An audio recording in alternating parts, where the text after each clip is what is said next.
Welcome back to We Got Goosebumps, a podcast dedicated to the landmark horror series for children, written by R.L. Stine back in the 90s. I'm your best friend with an ugly hair. I feel like this is particularly hurtful right now, but I mean, it's just a joke. It's a good haircut. It's nice and fresh. I'm your best friend with an ugly haircut, Dylan. And I'm your creepy, beefy, deaf aunt, Travis. Yeah. Now, I wonder if people at home could guess which episodes those intros were from. I'm going to say that mine was from My Hairiest Adventure. Let's get invisible, since we didn't cover My Hairiest Adventure yet. What podcast are you on? Yeah. I'm on like 3 or 4 Goosebumps podcasts now. I don't know if you know this, but I've sold myself cheaply to as many people as I could. You're a real big fan, huh? Mine's obviously from Monster Blood. Oh, right. Yeah. With the beefiest of all aunts. Very beefy, apparently. Yeah, very beefy. For her age. Beefy for her age, they say. Yeah, she was around 90, 100 years old. So any side of beef on that kind of age seems like maybe a significant quantity of beef. Yeah, you don't see many beefy 90-year-olds, right? You just don't do it. I'm not liking the direction. This feels a little too much like we're eating people again. Like that Tender is the Flesh book that we both just read too. Yes, we need to stick to Goosebumps. That's what I'm saying. Yeah, we do. Although if we wanted to talk about Tender is the Flesh in the middle of this, I think that would go over well with none of our... Well, that's not true. At least one of our audience will be very happy if we jumped in that book. But yeah, you know what? Today, it's a bonus episode. And you know what we're going to be doing today, Trav? Oh, what are we going to be doing? Why'd you get me here? I didn't get you anything. I got you my presence, I guess, to read the script that you put together for us. But we're going to be ranking the 10 books that we covered in season 1 of this here podcast, which is great because I don't remember anything we read except that one of them has a tree in it and it made you very angry for some reason. Still upset about it. Going to bring it up again today, actually. Oh, okay. Yeah. I mean, it was a good first season. I enjoyed it quite a bit. Read 10 books. That's maybe the most books I've read since I was 11. When I read Goosebumps, I read 2 Goosebumps that year, and then I read a bunch of Garfield books that same year, which counts. My mom said it didn't, but it did. Okay? Garfield's still literature. So after we rank the 10 books, and we're also going to be ranking our top 3 covers, right? Yeah, everybody loves cover talk. They're like, it's an audio medium, but it's like, we're still going to rank them. I mean, it's an important part of the book, so get over it. But then after that, we got a little something planned for the end of the episode, Dylan. We're going to step away for a minute. We're not going to leave it recording. We're going to cut this and edit this like professionals. There's not just going to be 45 minutes of dead air, I promise. Oh, okay. We're going to step away. We're going to watch the 2-part TV episode of Welcome to Dead House, which is the first book. And then we're going to come back here and we're going to talk about it. We're going to tell everybody what we thought. See if it holds up to the book. I mean, I'm excited. I'm always excited to watch something rather than have to read or use my ears. Actually, I don't even read anymore. I have nice people read it to me. That's true. That's true. I actually have been reading the Goosebumps books in the physical form, but I do take a ton of notes for what we do here. But yeah, so that's what's going to be coming up. So everyone can look forward to that. But in the meantime, Dylan, it's been a few weeks since we've actually sat down, recorded an episode. It's actually been a hot minute since I've read a Goosebumps book. And it's weird. I'm nostalgic for that already. I miss digging through those books and podcasting with you. I've gone to the lengths of, listening to our old episodes just to really like get that feel back, really mark down the times that you mentioned certain things, really just going through and finding the best licensed clinical therapists that I can find in your area, and just really highlighting those times. And I feel like next season I'm going to come back with a stronger tool set to handle some of these conversations we've been having, because they seem to be escalating, and it's concerning to me. But yes, I had fun too. I did have a lot of fun as well. I promise for season 2, I'm going to tone down the trauma. But I got to say, man, if R.L. Stine triggers it, We're just going to have to edit it out because it's falling out of my head. I'm going to be saying it with my mouth. Oh, boy. Well, what do you say we go ahead and jump in here? Number 10, only 10 books here, so this might be the only time this book will ever make a top 10. For me, anyway. I'm wondering if it's the same for you, and I'm almost betting it is. I feel like we had the same disdain for this one particular book. It's going to be hilarious if we're both just completely different lists, because we don't actually know what the other person, we haven't talked beforehand. This is super secret. I'm literally still working on mine, so Trav could have no possible clue what's about to happen. This is going to be very exciting. All right. Well, I hope you have your number 10 ready, because I'm about to drop mine right now. It involves wrapping a dude in a bunch of toilet paper. It is Curse of the Mummy's Tomb is my number 10. That is my number 10 as well. I shouldn't have worried. I mean, as I was worried. You get the worst character, Sorry, in there. You get not a scary creature. We both didn't care for the wasn't relatable, I think, was what we came away thinking. Yeah. And I mean, we went into it thinking we weren't going to be, or I was definitely sure I wasn't going to be interested in a mummy as a villain. That was always my least favorite Universal monster. Like, I'm sorry, Boris Karloff, but I'm sorry, mummies. If you're a mummy out there, listen, do better work. That's get good, as we like to say on this podcast. Never but I feel bad about putting it at the bottom because, like I've said several times, like I feel like it's more structurally interesting as a book or a story than some of the earlier books. But it's just that doesn't really save it from being the one I hope I never need to read again. I feel like I'm being very mean to this book. It's on the bottom. I guess the scariest part really is Ahmed seriously trying to chase down and murder some kids. I mean, it's not the mummies. That is true. If there was no supernatural happenstances happening, this is just a book about a crazy man about to murder 2 children for his dead god. So like, there's still... That's a Dan Brown book. That's a different book. Out of all of these books, this is probably the one where if you remove the supernatural element, there's still very much danger happening. Like, those children were in real danger throughout the entire book. Oh man, maybe number 9. No, still bottom. Still that one still at the bottom. Still at the bottom. All right, number 9. Man, you better pick up a phone because I got a girl who cried monster as my number 9. Oh, all right. This is our first divergence so early on. I put Welcome to Dead House at my number 9 spot. Yeah. Thought it was a weak first entry. I mean, most of the enjoyment I get out of that book, I feel like we ground out of it in terms of like Compton Dawes being this weird, like, just figure that we pulled out of the book. He's just kind of a weird guy, like Compton Dawes. And the tree thing, I'm glad that it disturbed you. It has the most ludicrous ending. It gave us fodder for multiple episodes, but it's still there's not much else in there. I mean, it killed a dog, so technically it's probably the scariest book, in the fact that there's actual peril. Yeah, I will say the tree is the most haunting thing about that book to me. You're right. Yeah. So that's why it's my number 9. Okay. I think I can guess The Girl Who Cried Monster for you, but I kind of stomped all over you. Why did you put Girl Who Cried Monster at number 9? The monster itself wasn't really scary to me, and I was a little fuzzy on like the ending. We talked about it. It was kind of interesting how we, like, was she telling the story about the monster, or were they really the monster the whole time? But in the end, it just seemed like an annoying kid that made a lot of bad decisions and forgot their roller skates a bunch. Really just getting in the way of a dude's private time with his bugs. He wouldn't hurt anybody. Yeah. No. Well, I mean, that means the real monster is you and me. No, wait, no. Maybe it's her family. Her families are the real... Yeah. Which is what she wrote, I guess. Yeah. That's true. I don't know. I think I have a thing about annoying characters, and she just annoyed me, so I stuck her in the bottom. All right, number 8.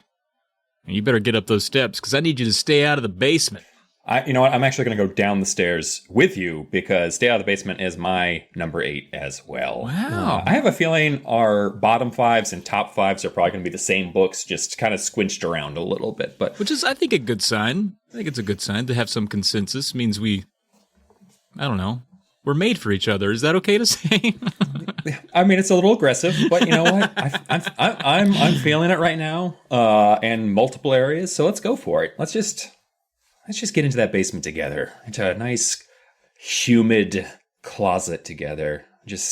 You don't need those pants. I love the mystery about Mr. Rodriguez getting naked downstairs with Dad. That's interesting to me. But I also think Why did they need to take his pants? Why? But I also love the last line in the book. I think that really boosted it, where Dad is still a plant in the yard. Or a dad. Some version of Dad.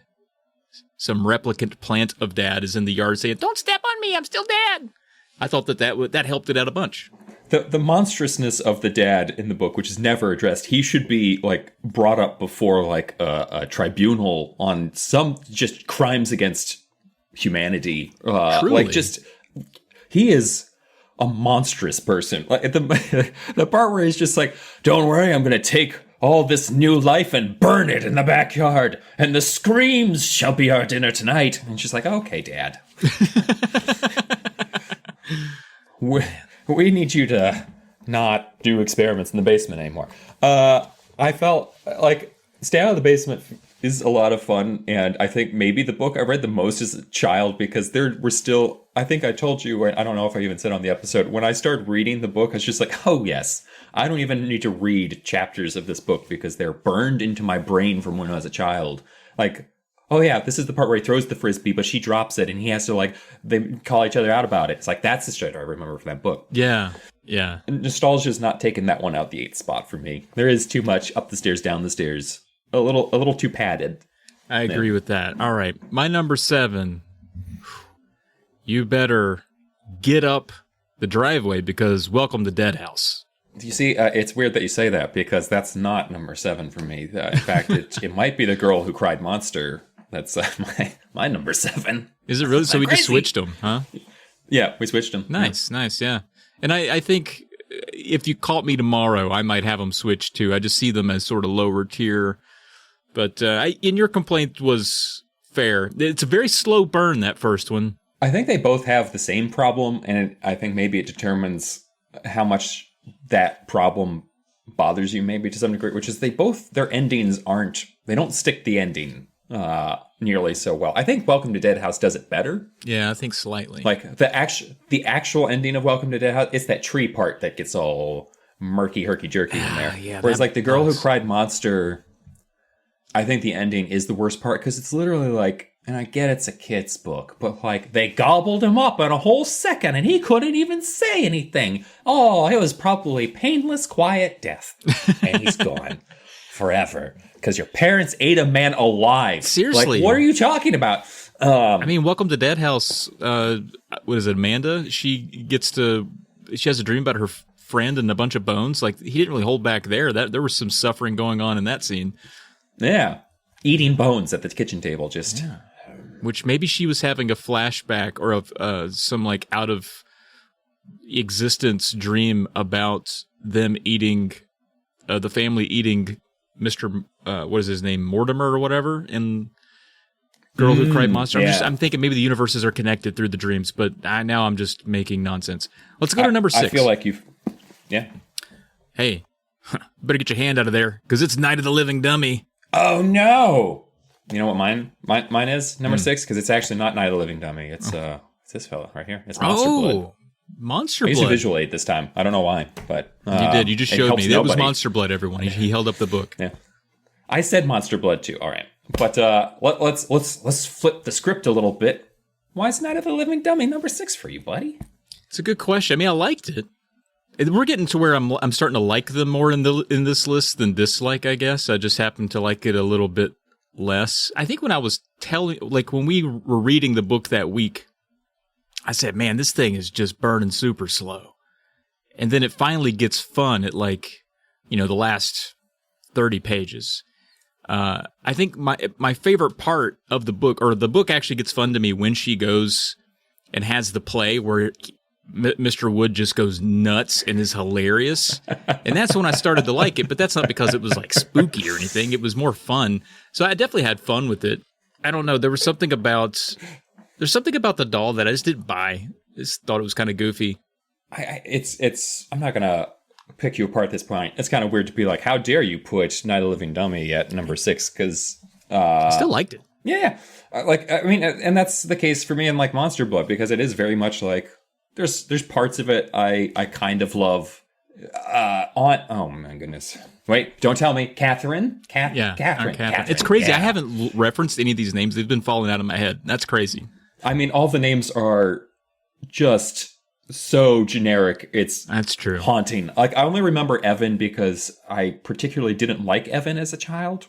I don't know why, but so Evan, and plus I actually did read, I think, both the Monster Blood sequels, which I think both have Evan in them, because that kid is unlucky. But it's also not perfect. And it gets so weird at the end. Like, it's not just living Monster Blood. It's like, oh, the cat's a witch too. Yeah. And like, I could see that. Aunt Catherine isn't really deaf. She's still not the nicest person in the world. She's kind of a jerk. Like, she could have been nice to her nephew while he has to stay there. It's not like whatever. It doesn't matter. But I do love a big beefy woman. Monster Blood, and it's coming up on my list in a minute, but that's one where I enjoyed the ride way more than the ending. Mm-hmm. Night of the Living Dummy, I think I didn't enjoy the ending or the ride, but I liked parts a lot. So maybe the ending. You don't like the ending where somehow Mr. Wood gets run over by a steam. It's so ridiculous. I mean, if it were in a movie, I'd love it. I would think that was hilarious. It's like comedy straight out of Baby's Day Out. It's just tough to read that. It's like, come on. I just got run over. Oh my God. And the poor steamroller operator, that guy had the worst experience of anyone. He thought he ran over a baby. I loved that whole ending. Oh my God. Nuts. All right. Number 5. Ooh, you better look outside, because we got a ghost next door. That's my number 5. We're getting real different up in here, buddy, because I got Night of the Living Dummy as my number 5. Oh, well, I just did that one, so we're pretty close on that one at least. Yeah. Yeah, we're in the top half. I guess we'd lean more toward liking these. I think what Ghost Next Door did was surprise me, because it ended up being a really sort of somber book for the most part, and I just liked it as a book. I mean, just thought it was kind of neat. It was it was different enough to stand out. I think that's why I'm putting it where I'm putting it. Because I think at this point is when they start crossing the line into that was cool what he did there, kind of like. And so Night of the Living Dummy for me is when he does, like, there's that middle of the book or 2/3 of the book fake out that I think needed to happen, in the sense of like, listen, there's no way that you have two twin sociopaths living together and one of them doesn't make the other think the dummy. And it goes on for so long where you're like, is this? Or I think I talked about in the episode where it's just like, you're waiting for the joke that crosses the line, so you know it's not really the kid doing it, because like that's when, you know, like when the kid goes out and like starts stabbing a cat or something, it's like, okay, maybe it's really the dummy and not the right. daughters. You know, at that point, like they took a prank too far. But like, oh, this refrigerator thing seems like they went too far. That was like, menacing. Nope. That sticks with me. Like, oh my God. But then we get Andrew Dice Clay again. It's amazing. It's the first time where like I'm really onto the weird ride that he's going in terms, because I feel like Curse of the Mummies 2, which I think they're very close together when they were released or written or whatever. Mm-hmm. Does a narrative tricks and things, but it's also boring. Whereas Night of the Living Dummy, I think, does that successfully. Yeah, I hear you there. All right. Number 4. Hey, you better step into the light. I can't see you. Let's get invisible. That's what I got. Oh, man. I love how different things are like shaping up. I have Welcome to Camp Nightmare as my number 4. Oh, wow. Okay. Yeah. Well, for me, for Let's Get Invisible, it did end up being one of those like really protracted ones. It's almost Stay Out of the Basement level of repetition. Mm-hmm. But I did think the mystery, stay out of the basement. There wasn't a ton of mystery. We knew that there were plants down there and Dad was weird, but there was a lot of mystery with this mirror that you're really hooked on. I thought it hooked me really well. I was wondering what was going on over there.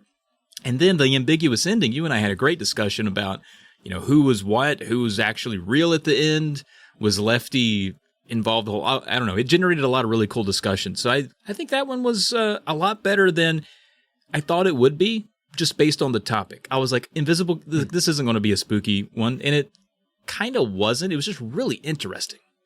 Yeah, it's, and Welcome to Camp Nightmare, I think, it's probably the most different, especially when you get to the ending. Like, you really find out how different it is. Like, it's not horror or spooky. Like, it's actually science fiction. And these are aliens and blah, blah, blah. I feel like, unlike The Girl Who Cried Monster, that has a complete because they all have a twist ending or whatever, in the sense of like, oh my god, the plant's talking to me like Dad's voice or whatever. But a few of them have like a true twist ending in which you find out at the end, like, oh, that's not really what I was expecting. Like, so The Girl Who Cried Monster had the real twist ending of like, oh, her family's the monsters too, but this it didn't stick it. It didn't really stick that landing. It felt like a big Band-Aid. Yeah. Whereas Welcome to Camp Nightmare felt like it stuck the landing. At least for me, it did, and I really liked the setting as they like as they went along with the kids and what's going on with the kids, and just how much fun it was to talk about the how awful the counselor was. Oh yeah, to, like, that poor kid who I want to call Ralph, but I don't know if it's just like the main character, the little chubby kid who's like gets bit by the snake, Billy, and. Bill? Yeah, and he's just like, he's holding his arms like, I got bit by, like, at one point the counselor pushes him away with his clipboard. He's like, get away from me. I know. I loved how it's weird such that an was. awful. So that's why that's number 4. This is when they start really turning into like, I'm really having a good time reading these and talking about them, whereas like the other ones are like, curse and mummy tomb or. I agree. I think for me, the bit like when you compared Girl Who Cried Monster and Welcome to Camp Nightmare, Girl Who Cried Monster felt like R.L. Stine just came up with that ending at the end, like he didn't know how to end it. But Welcome to Camp Nightmare, like the seeds were planted early on that this was not Earth, and you were curious about it the whole time, and then at the end you're like, oh, okay, that makes sense. When you got to the end of The Girl Who Cried Monster, you never said, oh, that makes sense. You said, wait, what? Yeah, they're a family of monsters? Now I'm having, yeah. That's weird. She's obsessed with monsters. You think her family would be pretty excited that she was proud of who she was.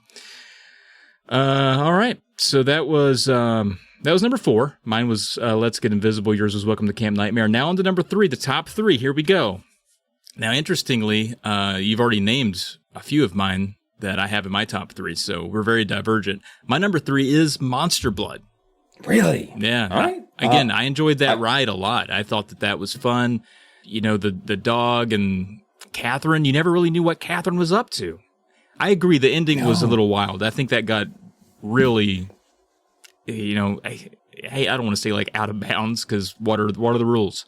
But it was like, okay, you lost me there with some of that. But I thought it was a really good build-up. No, I mean, it's funny because, like you were saying, like, oh, if I come back tomorrow, I might have it. During the course of the conversation, like, oh yeah, Monster Brothers was a lot of fun. That should be number 2. Like, it's just yeah. That's how much this could change. My number 3 is actually The Ghost Next Door. Okay. And for a lot of the reasons that you kind of mentioned when you brought yours up, where it's, when you were talking about it, it had a very different tone, like, and it doesn't.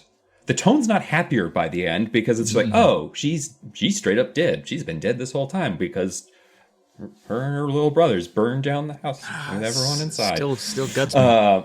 And it was kind of their fault. Ugh. Yeah, and they're gonna go to heaven knowing that for eternity. Sure are. That was also a favorite of yours as a kid, right? Like you enjoyed that was one that you liked a lot. Yeah. Yeah, because I constantly wished I were dead. That's too dark.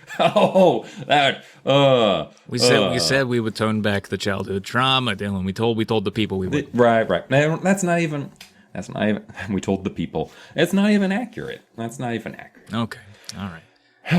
But yes, The Ghost Next Door was one of my favorites as a kid as well. All right. Very good. So Monster Blood, Ghost Next Door. Right. Number 2. Man, I think you're going to be real surprised to hear this. My number two, hey, you better get out the sandwich bread. We're making a sandwich here because we got say cheese and die.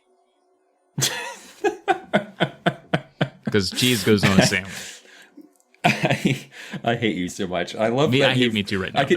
I could see the look on your face while you're trying to stretch out me not knowing what you're about to say, and you're like, all right, how is this intro? I can't mention cameras too soon, so let's talk about sandwiches. You know what's going to be awfully shocking? Guess what my number 2 is, buddy? Say cheese and die! Oh, or die. wow. And die. Or die. And die. The double deuce. Yeah. All right, man. Yeah, just a solid one. Real solid. Great cover. Yeah. I mean, we're not even talking about the cover, but I mean, the cover was perfect for that book. And then the camera was fun. Getting into that house, you got Spider Legs or whatever his name is. Always a threat. And he freaking, I mean, that like one of the very few legit deaths that we covered. Oh yeah. Like what? Like on camera death of a human character. I think that's also the only person. Like, because even Petey the dog didn't die. Like in front of them, he just showed up dead. Oh, like, yeah. I think Spider straight up died in front of our very eyes, in front of the eyes of the camera. Yeah, that's a really good point. Yeah, I love that one, and I'm excited because my number 3, Monster Blood, and then we got Say Cheese and Die. Both of those have sequels. I'm excited to see where 2 of my favorites end up going. I should know what your number 1 is because we have the same list. I don't remember. I haven't tracked anything though, so I need to. I know. I feel the same way. I don't know. I don't know what yours is. So my number 1. Oh, I know what it is. I know what yours is. My number 1 is Welcome to Camp Nightmare, and yours is Let's Get Invisible. Let's Get Invisible. Wow, that's interesting. Yeah, it's a solid one. I think. Where was your welcome? What was your Let's Get Invisible again? My number 4. We switched again. Look at that. Your number 1 is my number 4, and vice versa. Oh my god! Interesting. I would have never. If I were predicting your list, I don't think I would have said Dylan liked that the most. I feel like it could change, but also Let's Get Invisible has. I do love a cursed object. B, I do like that they don't explain the mirror ever. Like, there's no spider who's like, and then I took this sacred glass and I turned into Iago from Aladdin and slid the glass in, and it was great. We don't even know how it's powered. It has a light. It's not plugged in. Yeah, and for all we know, the light's not even necessary. Like, you just have to stand in front of the mirror for like a couple seconds. But the light has to be, like, it's not a special light, it's a special mirror. But, yeah, I love the cynic, like, you don't know what those reflection people are doing, and there's still one out here. Like, what's he gonna do? Start turning mirrors around, and left is right and right is left, and I don't know what, everything's backwards, you can't, the terror Lefty could, get up to is truly what gets my blood chilled. I think it was well written in a couple ways too, because it was written as in hindsight, like let me tell you guys what happened. That was different. And then I thought it was really clever about the way there were actually two parts I loved about that book that I wanted to mention again. One is where the brother goes down to rescue or to get Lefty out of in front of his grandparents because he's invisible and like holding plates and bowls everywhere, and he's freaking out everybody. Mm-hmm. And then when they go troll the neighbor with the tomatoes or whatever, I love that. Yeah, because that's exactly like the hijinks I really wanted out of that, and I got it. And the neighbor's wife kept coming out, and he's like, "But the tomatoes, did you see?" And she's just like, "You need to stop day drinking. Like I told you about this. Like this is very serious. Come into the house. We're having an intervention." And then I liked Welcome to Camp Nightmare because it was so weird. It was so strange to me. It was a different, literally otherworldly. It's the way it had a snake in it, which is already scary to me. And then the kid got freaking bit by a snake. I was like, get the fuck out of here. That's like my worst nightmare. And his arm puffed up. Yeah, puffed up. And he was dripping goo, and it started like talking to people. It was weird. Didn't know who to trust. I loved all the weird references to the alien like, what was the name of the game? It wasn't Stickball, but it was something like that. It's just like, Yeah. oh, let's play Go Stick, and it's just like they throw the ball up as high as possible, and then but we had another scene where like I love that counselor. It's just like, God, I hate that kid. It just pains that. Oh, I kid. know. That was crazy. Like, I feel like Could've that is killed like him. one of, yeah, straight up. I feel like that's one of the things where it's the one of the more shocking things he's put in a book is like having an adult, not really an adult, but like a guardian for children just straight up whip a ball at. I know, right? That literally made me, that shook my trust in R.L. Stein a bit. I think that's why I liked it. And I was like, holy crap, this guy will do anything. Oh my God. Yeah. All right. Good top 10. That was fun. It was cool to talk about them all together. We haven't had a chance to do that. So, again, like you said, if we did this tomorrow, probably be a little bit different. But today, this is how I feel. All right. Now we wanted to quickly kind of go through our top 3 covers because, gosh, it's just not Goosebumps if you don't talk about the covers. So we're going to do top 3 there. And my number 3, and what's weird is that some of the books that I didn't like so much narratively get some boost on the cover work. I really liked, for my number 3, Welcome to Dead House. I think it's iconic. It's a good creepy house. It's it says all it needs to say. Welcome to Dead House. We got a dead house, Dylan. It's true. I mean, I'm gonna say I favored my top and heavies. That sounds unacceptable. Or acceptable. I'll agree. It's fine. If that's what you're Acceptably into. unacceptable. Yeah.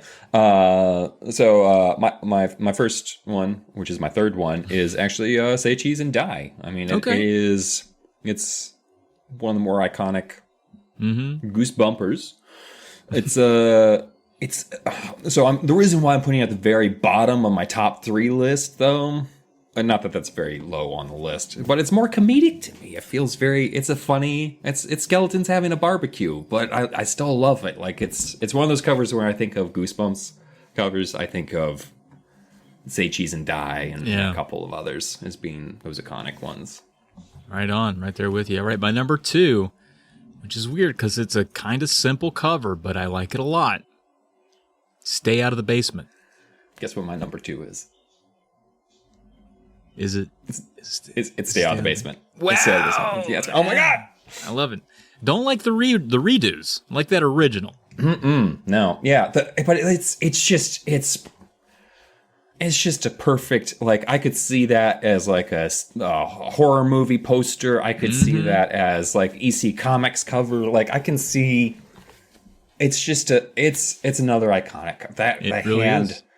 Opening that door, that plant hand. That's not even accurate. That makes it even better. Nothing like that in the book even happens. So good.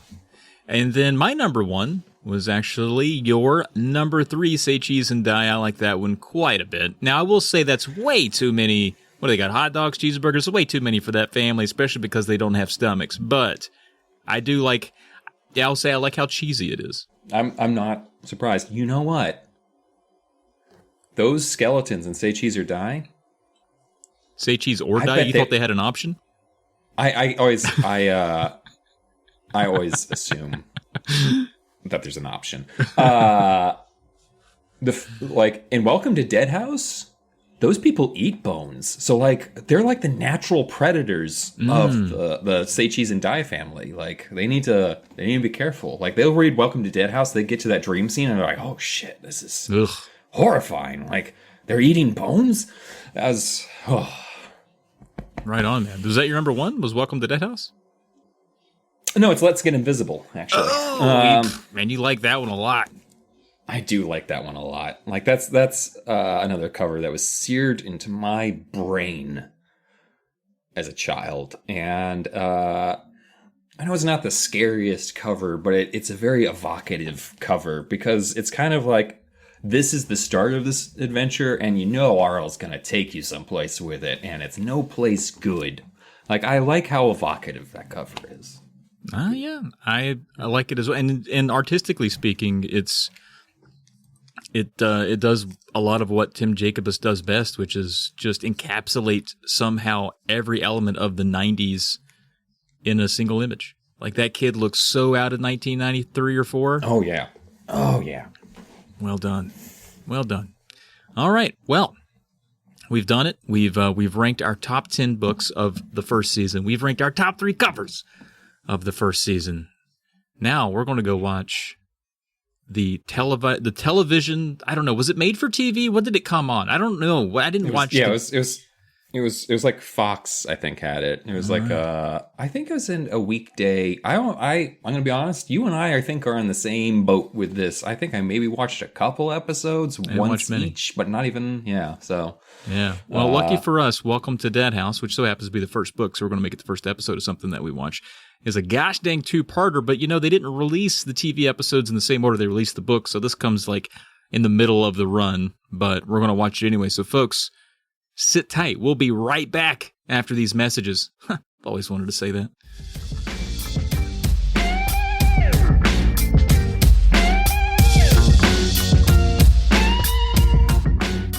Hey there, Polymedia family. This is Kevin, and I'm here to tell you about the brand new podcast, Uncle Doug's DVD Bin. Now, I know what you're thinking. What the heck is an Uncle Doug? Well, Uncle Doug gave Trav and myself a massive bin of DVDs that we draw your favorite movies from to give you some facts, the plot, and a whole pile of jokes. We're talking Dirty Dancing to Texas Chainsaw Massacre. Best part, it's available wherever you get your podcasts. So give us a download, a listen, a subscribe, and if you're feeling 5-star, heck, give us a rating. And just like our Uncle Doug always says, we got a full tank of gas, half a pack of cigarettes, it's dark, and we're wearing sunglasses. Hit it.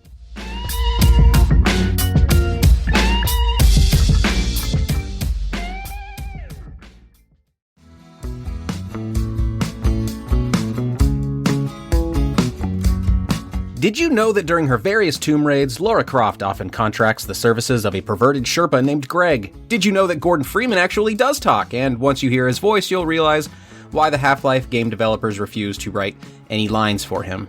Video games aren't always great at telling compelling stories. That's where the podcast Tales of the Lesser Medium comes in. Each season, me and my co-host Travis, we drive you through gaming's most absurd narratives, picking up every rejected character and hitting every plot hole along the way. Search Tales of the Lesser Medium on your podcast app of choice and get ready to laugh at your favorite video games with me, Travis, Greg the Pervert, annoying Gordon Freeman, Barry, the Resident Evil gun dumper, and so many more wacky characters. Tales of the Lesser Medium.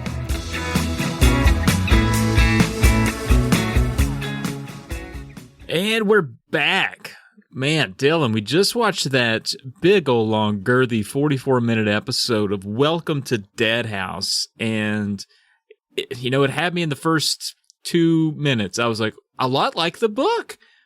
And then after that, the next 42 minutes were based on a completely different book. I'm fucking furious. I'm just so fucking furious. I just can't. Folks. What they did with Mr. Stein's work is unconscious. He was there. Unconscionable. It was unethical what they did. What the dad did in the basement of Stay Out of the Basement has nothing on the crimes that were committed upon the script, sir. I might be exaggerating a little, but yes, no, it's a completely different story. It is. It opens up with with R.L. Stine walking into a living room, wearing a sweater, and calmly, without emotion, as he always does, says, like he has a message for the kids. He's like, when you meet someone new, be sure to check who is alive and who is dead. It's like, damn, dude. Just like, right out the gate. It's a kid's show, right? It's a kid's show. It's not. Should have a little fun. He leans in. I feel like he's the most terrifying presence on the show, and he knows it, and he's just like, I've got to lean into this, because... man, once we recap the ending... That's the real money shot. But immediately the kids are different ages. We still have Josh and Amanda, but Amanda's like a 6'6" WNBA star. Josh looks like Nash Bridges' son. She's a basketball student, I think, is how it's well, that's how you described it. This was actually filmed in 1997, so you get a lot of the fashion of the day. We got Amanda has. Unfortunate. Amanda makes sure that she doesn't show her belly button, and the waistband of her jeans conceals that hidden shame. That's right. Weird jeans with lots of patches. Everybody has flannel all the time. Which is that's the least upsetting aspect of it. The mom's olive green vest over top her. I mean, this isn't a fashion podcast. It's not, but man, there's a lot to talk about with the fashion. It's so aggressively bad in this episode that we noticed. And I would say that neither one of us is very fashion conscious. I'm wearing a fleece pullover from 3 banks ago. This bank doesn't even exist anymore. And the shirt I'm wearing, also free merch from the bank. So I'm not one to talk about fashion, but I will talk about this 15-year-old girl's bright pink tank top with what looked like a knockoff Hello Kitty thing going across the front of it. I don't even know what that was. It was weird. I mean, again, it was so distracting. It was distracting is the problem. I don't have like an opinion about good or bad, but I couldn't stop wondering what they were thinking. And I'm a guy wearing a trucker hat and a mini skirt right now. Like, I totally get, my fashion. I don't get anybody else's fashion. But anyway, one other noticeable difference. And I wish you would sit down. I know. Well, sometimes just sit down. Something. Yep. The dad, not fat. I was disappointed. R.L. Stine loves a good fat dad. This dad looked like a Wish.com Chuck Norris. Yeah, I would. Oh, he reminded me of a Treat Williams, like a poor man's Treat Williams. There you go. Just fucking punch my mic a couple times. But I don't know what a poor man's Treat Williams would be, but I guess it would be this man here. Yeah. My general takeaway from this one, I mean, there were several, but, in the book, Dark Falls is haunted. Most of the crazy stuff happens actually outside the house. I mean, inside the house is spooky. We got curtains billowing and laundry in weird places, but it's outside where the action takes place. But in this one, they really leaned into it being like the dead house, like the haunted house. Like there's arms coming through walls. One thing that you and I think are both confused about is this goddamn wreath. Yeah. So by the end of the by the end of the episode, you figure out why the wreath is there. And it was basically because in the book, I don't know if they actually did. It was a part of a ritual, I think. That's why they waited to eat the family, like they needed to wait until a specific time. But in the episode, apparently normally they just eat people right out the gate, like hot and fresh out the moving van. But the wreath, Little Caesar style, yeah. The family had a wreath with them that just happened to protect them from evil things. Which also they burned it at the end of the spoilers. They burned it. What's this family going to do? The next, what if this is like the unluckiest family and this whole time they've been almost eaten at every town they've lived in, but they've had this wreath and they just never put the two things together. But now they burned the wreath. The next time when the werewolves come, they're going to have a problem. They don't have their magic wreath. The wreath subplot was weird. Obviously not in the book, but here, and I know you like cursed objects. It also didn't look like a wreath. It wasn't. It looked like.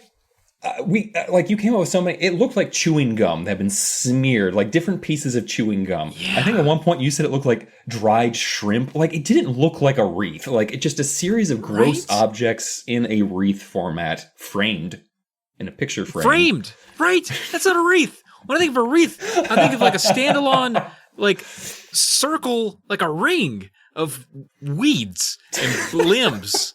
And this was like a plate. With a circle of what I seriously thought was dried out shrimp stapled to a piece of wood. I mean, that would ward off something. That's protected that family before, but here, no. Oh man, the mom is never going to let them forget it either. She's going to be like, I told you that wreath had magical powers and then you got thrown in the goddamn fire. Everyone gets so much more Southern when we do this. None of them are Southern. Oh, they're all Canadian, no, they're not. So I don't know why we're giving Southern accents to everybody.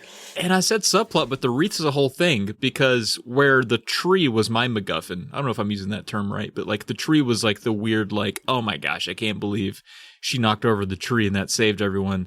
Here, the wreath was what was actually protecting them. It did have some purpose. This family somehow had a wreath that could protect them. That's even more absurd than them waiting to eat them. That's more absurd. This random family just happens to have... It was wild. It was definitely wild. Now, Petey the dog is back. We have Petey. So, if you guys don't remember, Petey is the first and only animal casualty or pet casualty in the Goosebumps universe. R.I.P. Petey, a real one. Yeah. And he's you know, dead one. he caught a bunch of flack for that when he wrote the book. A lot of people were like, hey, man, don't be killing the pets in the book. And he was like, yeah, I won't do that again. But Dylan, this TV show that R.L. Stine helped write, and he's in twice. He's at the very beginning and at the end to make sure people know that fucking dog died in the show, too. He killed the dog again. He did. He was so excited. You could tell that R.L. Stine was just like, this is a requirement for this to be brought. Like, my vision, I don't care if there's a wreath in there. Like, that's why the whole story is kind of weird, because it's all these other concessions they made. But they're like, come on, man. Like, just give us the dog. Don't kill the dog this time. He's like, the dog dies. We're going to watch the dog die on screen. Do you understand? And they fake you out. That's the even better part. Like, you get to the point where the dog dies. And of course, it's just like in the book where they're just like, oh no, he smells bad and he's bitey. He's dead. But then, so they changed the ending of the book from, like, you see a new family moving in, Compton's all like, oh, welcome to this house, blah, blah, blah, to the family's driving away. They're booking it out there. They're listening to the Weather Channel on the radio, and it tells them things are going to be sunny. So, things are looking good for everybody. But then they're driving down the road. Dad's not paying attention. And there's a dog in the middle of the road. So for a second there, I'm like, they're going to kill this fucking dog again. I know. I thought with the car. they're going to fucking hit it with the car after we're safe. But it's okay. They're like, Petey. Dad pulls over. Petey runs into the car. He's like, hey, guys, woof. I'm glad I'm back. Yeah. And so he gets in the car. Everyone's happy. And at this moment, you and I were both like, oh, they rectified the book. They saved the dog because everybody hated that the dog died in the book. I totally get that. But then... This is probably the most beautiful part of the... I love this ending so much. This is the only time that I'll say this about them killing off the dog. But they start going like, what's that smell? And they turn to Petey and they're like, oh no. There's a look of horror. And then they desaturate Petey to black and white. Because throughout the book, or throughout the show, you can tell who's dead because they have a lot of pancaked on, like, white, black. Right. It's actually not too badly done, all things considered. So you can tell all the ghost people. But to do the same effect for Petey, they clearly just did, like, a little dodge tool around Petey, took out all the color. Like, you could kind of see the bleed. It was so apparent, like, around the dog. And they're just like, oh no, he's a ghost dog. And that's how it ends. And that's how it ends. But that message, R.L. Stine knew what he was getting into. Like you said, he was like, no, all right, you can take my tree out. Sure, put a wreath in. I don't give a shit, but we're killing the dog. And they were like, all right, I guess we got to kill the dog. Only if in the post credits you come on screen with the dog and let folks know that it's an actor dog acting dead. And there's a whole bit at the very end where he's like, hey, you're a good dog. You played dead right there real good. And then they desaturated the dog again, basically to show any kids watching, like, hey, the dog's okay. The dog didn't actually die. He was acting and playing around. But I can't believe. No. But you forget the very last part. Then R.L. Stine looks to camera, like he's grabbed the camera, he's pulled it back to himself, and he's like, you're just acting now, right? Right, Petey? You're not actually dead. Like he's clearly like one last jab before they cut to the credits. They're just like, no, he's dead. It was so good. So good. I mean, that part. The rest of it was, what I expected. It's I don't even think it's C-list. I don't know. Is there a D-list act? It's D-list actors from 1997 just doing what they're told to do. And I get it. But it was, I gotta say, I had fun. So there is a list online of like major differences from the book and the show. We can skip through some of these. It's 20 pages long. And it needs to be because it was very different. But the top one we made fun of immediately because it says in the book, Compton Dawes is young and has a handsome face. That's how he's described. And in the TV adaptation, Mr. Dawes is shown to be middle-aged, but doesn't give like the counter of the handsome to say that he's like unhandsome. But he was in the show. He was an old ugly guy. Oh my God, he's still working. He could hear this. It's okay, Mr. Compton, if you can hear us. We love your face. He could be cast as a old ugly guy. I mean, we need those guys. That's true. That's true.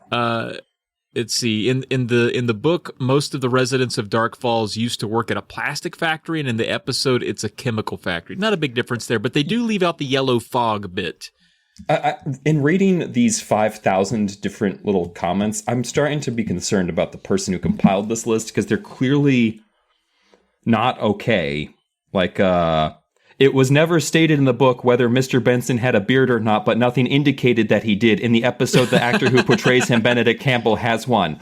Like, that's not a difference from the book. Like, if it's just, but it doesn't say that he did. So fuck you, show. Difference. Box checked. Done. I was trying to hit the ones that like had some gravitas. I did notice there were some in there where I was like, all right. I mean, the dog breed was different. I think they used probably that crossbred border collie because it was easier to train than a white curly-haired terrier, because the dog did do some cool stuff. The dog was probably the highest paid actor in the show. I mean, if you can drain the color from your fur, like, that's pretty amazing. I'm going to be honest with you. Like, I can't do that with my hair. It's getting a little gray, if you understand. I'm sorry. I don't know why I did like a Good Morning America style fucking Yeah, I don't bit. know why you And did either. I feel I want to throw up. I'm sorry. That was... There were some things missing that I really liked about the book. Like, we don't get a lot of time with Ray. I think he shows up, but he's not a big impact. We don't get the whole scene in the graveyard. There's no bones, man. There's no bones in the bones. chocolate. No, there's no bones in this movie at all. I would have loved the scene where the flashlight like hits on the gravestone and you see Compton Dawes' name, because he does the thing that he did in the book where he stresses his name is Compton. That doesn't matter at the end. And like, or the scene where like they crack one of the zombies over the head with, because they hit Compton over the head with the flashlight, don't they? Or is it Ray? I think They pull an LA cop on the undead with it. Jesus Christ. I was just going with the time period. Sorry. I mean, it's a timeless comment. It really is. You could have put any city in there, Memphis, whatever. There is Karen Somerset is here. She's the little girl the young girl that is notable because she said she used to live in the house. She actually comes over and hangs out, and she gets really wigged out about the wreath, which is the whole thing. The whole thing is about the wreath. So we don't get much at Dark Falls. I wanted to see the elementary school. I wanted to see all this stuff. I want to see this town. I like two of the... I did like that she did spend more time with the little girl, because in the book it was more like, oh, they just have like a connection, and that they're both girls. Like, I don't know what they're... Like, they kind of like... You know, they had a moment, I guess, in the book where she seemed like nicer than the other kids or whatever. So it was nice that they kind of built that up more. And we did kind of see the town, but the town didn't look like I was picturing. It looked like, you know, I don't... You know, if you're from Massachusetts, as I am not, it kind of felt more like going to a place like Lowell or something like that, where like an abandoned mill town or a mill town that's not doing so good. Right. And the ending is different too, because, you know, in the book you got that nice circular, like, oh, when we're heading out, a new family's moving in and Compton's still at it. In the show, I mean, we talked about the dog is really the ending, but the family's just heading down the road. You don't know what happens to... I mean, Compton comes out. Yeah, he comes out. He does his whole thing where he stands at the end of the street and he's like, "Come back, I'm still hungry." But they're like, "No, we're not coming back." No. Dude. No, he tried to kill us. There's no way. Yeah. And let's see. I was going to read like the last couple of points here they have. This says, the episode is far less gory in comparison to the book. In the book, light made the flesh from the Dark Falls residents fall off. In the episode, the sunlight makes their bodies dissolve into smoke, which was kind of a poorly done 1997 effect that I found very charming. Yeah, it was kind of adorable. And in the book, the Benson supposedly inherited Dead House from a great uncle, which turned out to be a lie. This is not mentioned in the episode, and they simply got the house for cheap. So yeah, that's right. In the book, there's this whole thing where they go visit the house, and then they go back to their old house, and Amanda gets to tell Kathy about the house, and then they move, and here it's just, they just move straight into the house and move straight out. There's none of that in between. There's no amphitheater, no big tree, Dylan. I got to say, I'm pretty happy about that because I thought all that was complete fucking horseshit. So, but the wreath, I don't know. Yeah, the wreath, I feel like, because the wreath bothered me also, so I feel like the wreath is worse than the tree in that regard. Yeah, Like, I think it is. I feel like it was just confusing. And the new ending, well, still a little silly, where they, the ghost like chase them up in the attic, and it's only then that they realize, oh, they're scared of light, and they start pulling boards off the attic. That's fine. That's fine. That's better than a tree. It's better than a tree. It is. It's better than knocking a tree over, but you're right. Okay, so there's boarded up windows in this attic, and these kids, Amanda and Josh, just pull these off like they're basically scotch taped to the window. Now, if you're nailing a board to a window, it's nailed in there. You're not just going to pull it off just with ease. So that was weird. So that was kind of like a tree thing where it's like, okay, so these kids have superhuman strength again. Amanda's a basketball student. She knows what she's doing. Like she's 6'5". Boom. Like, It's the tallest girl I've ever seen. Just leverage alone. Like when you're that tall, I know you just crank them off. Like it's great. Josh was much more likable in this one. I found him to actually be kind of fun and push the story a bit. Amanda was the whiny one. Yeah. And the not really doing much one. But, what are you going to do? That's how it goes. What are you going to do? It wasn't a great adaptation. Oh, and the accident. Oh, that's another thing, too. The accident, because the kids, remember, they all had, like, ages that were, like, long ago. And I feel like they didn't pass out the memo that the accident was only 3 years ago, because there's people wearing, like, newsboy caps and stuff. Like, they're clearly supposed to be from Another a while time ago. Yeah. This was like, an accident happened 3 years ago. I'm like, I'm wondering if, like, for a kid's show, if, like, kids think 3 years is a long time ago. Like, maybe if you said 50 years ago, it's so unfathomable. They're like, whatever. Oh, my God. I knew what time was as a child. Like, no. I guess. No. I don't know. I'm just trying to think of excuses, but it's just dumb. All right. When it comes down to it, we had Welcome to Dead House on our top 10 lists. For me, it was number 7. I think for you it was number 9. It was a little bit lower on our list. I think we appreciate it for being the first one, but it's not the best. But if you had to choose, like if Welcome to Dead House as the book was written as the show, like which one do you like better, the book version or the show version? Oh, the book version. Same. 100%. Yeah. Yeah. Book version was way better. I loved how ridiculous the ending with Petey was, but I don't think that was better than the Compton Dawes coming back. I love the circular stuff more than... And the tree, while stupid, is still more acceptable than how it ended on the show. I prefer the book 100%. Like, it's not even a comparison, really. I know. I'm with you there. And I like the reveal in the book of, like, you had to put together the names with the tombstones, and that was kind of like the point where it clicked. Here, they really telegraphed it pretty early. Yeah, and by making it, in the book, too, it was all, like, these are all people from out of town. Like, it was generational. Like, you have decades of children who have been lured here, and families that have been lured here, as opposed to, like, this, where it's just like, we're just all the first set of people that died. Like, really? Is that how this works? Like, because there's all the people who died in the factory. Yeah. I prefer the book. Yeah, exact same. All right. Well, I think that's going to about wrap us up, man. So this was a pretty fun bonus episode. It was cool to talk about all 10 of the books we just read. It was cool to reminisce about the covers. And it was pretty fun to see R.L. Stine just walk out there and deadpan a bunch of creepy shit to a kid's show. And we got to see a dramatic reenactment of the first book. It was pretty fun. Yeah. I mean, I had fun watching it. I wouldn't say... It's not for me. That's the safe thing I say. I did have fun watching it, though, and seeing how they diverge. Yeah. We're going to have to do this every book, though. You know that, right? We'll think of another reason to get together for a bonus episode. We probably have another bonus before we start season 2 in us, so we'll figure out what we can do. Did I say start season 2 in us? Why did I say that? You know what we could do? We could do our number ones for an episode, see how those stack up, because maybe those are just one-parters. You never know. We could do some things. That's true. Mine was Welcome to Camp Nightmare. Yours was Let's Get Invisible. We'll see if those, because not all of them have Yeah. I think episodes. Welcome to Camp Nightmare definitely does. That's another two-parter, though. I did notice that. Okay. All right. That one might be we'll a get fun one together to for- see with 90s effects, too. Like the cat dogs or whatever they're called running across the yeah. Yeah, and I can't wait to see that camp leader just shooting random stuff with a gun. It probably doesn't have that in there. Oh, I can't wait till they throw a baseball at a kid's head, too. Oh, my God. Just so excited. Just... We're both going to be very disappointed, I think. So I think it's going to wrap us up. Yeah, no.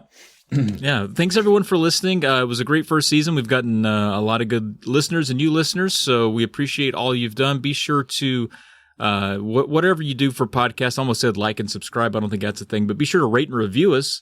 And check us out, polymedianetwork.com. We got other shows over there that are always pumping out new content. Follow us on Twitter. That's at Say Cheese and Pod. You can also reach out to us via email. I don't know if we have emails. We got Goosebumps podcast, gmail.com. We did. We had, actually, one of our listeners let us know that I screwed up an episode, and I appreciated that. It is fixed now. I'm sorry. That email's from like 2 months ago. But what did you screw up? Let's not talk about it. It's fine. It's fine. It is fine now. So if you want to try re-downloading that one, it should be fine. I think it was episode 4. That was entirely my fault. Travis would never, ever goof a podcast edit. No, never have done that. In the thousands I've produced, I've never made a mistake. I think that was the one where the back end of the episode was at like burger speed. Because I wanted to just really throw Burger off when he gets to the end and he's listening to it at quadruple speed instead of his normal. All right, good to know. But yeah, please reach out to us. Let us know what you thought. Let us know if something spooky happened to you as a kid or if you had any experiences with these books. We'd love to hear it. We'd like to read that stuff out on a bonus episode. We can make a whole bonus episode out of your emails. If you would please just email us or leave a review. And does that about do it for everything? I think that's about all we got. I mean, that's all I've got. All right. Well, we'll see you on whatever we do next. Oh, I feel so unfinished because I haven't read. You always read your thing. I know. It's Lucy likes to tell monster stories. She's told Just so grab it at many. Goosebumps. I just grabbed a random one. I'm sorry. I can't. Okay, I don't do know it. why Just I read it. can't. For old Okay, time's yeah. sake, just read the whole thing. I'll do the last bit. Okay. You know what? I don't want this one. We'll do Welcome to Dead House. Oh, that's perfect. Amanda and Josh think the old house they've just moved into is weird, spooky, possibly haunted, and the town of Dark Falls is pretty strange too. But their parents don't believe them. You'll get used to it, they say. Go out and make some friends, they say. So Amanda and Josh do. But these new friends are not exactly what their parents had in mind, because they want to be friends. Forever. Well done. In the Bone House. I went off book a little bit there. Literally went off book a little bit there. But I had fun. Thank you for letting me do that. That didn't feel right ending an episode without. Wait, are we done?